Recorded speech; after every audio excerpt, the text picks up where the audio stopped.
Dr. Abdulsalam Abdulaziz is a medical doctor and he says health workers in Nigeria should insist on standards by giving drugs only when prescribed by doctors. In Nigeria, people have a way of going about getting even controlled drugs out of prescription. So basically what we just perhaps want to advise the health workers is for both pharmaceutical outlets and hospitals.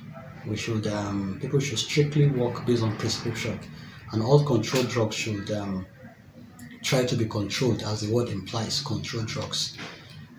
He also explains some reasons why people prefer pharmacy than hospitals in most cases. Time factor is actually crucial.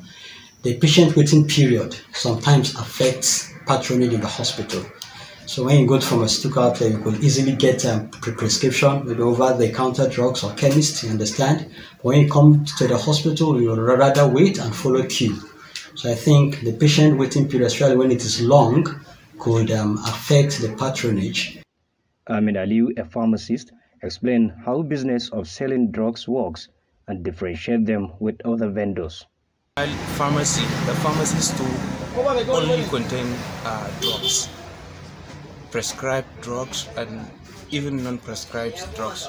While when we talking of patent medicine store, they are the local store found around in our local areas.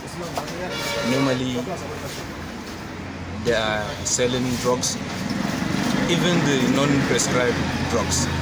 Meanwhile, Bauchi residents also share their views on the matter.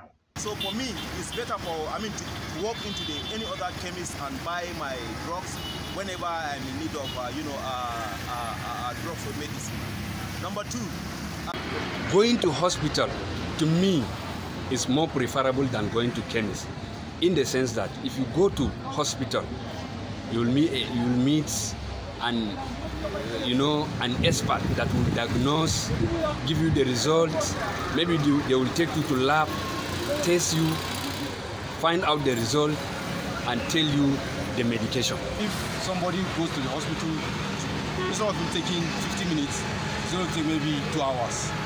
So maybe that is why I prefer going to the chemist than going to the hospitals, as far as I'm concerned. Health expert added that people have the right of choice on issues affecting them, though not without risks, but doing what is right, especially on health ground, is worthwhile. Adam Imam, Trust TV News, Bauchi.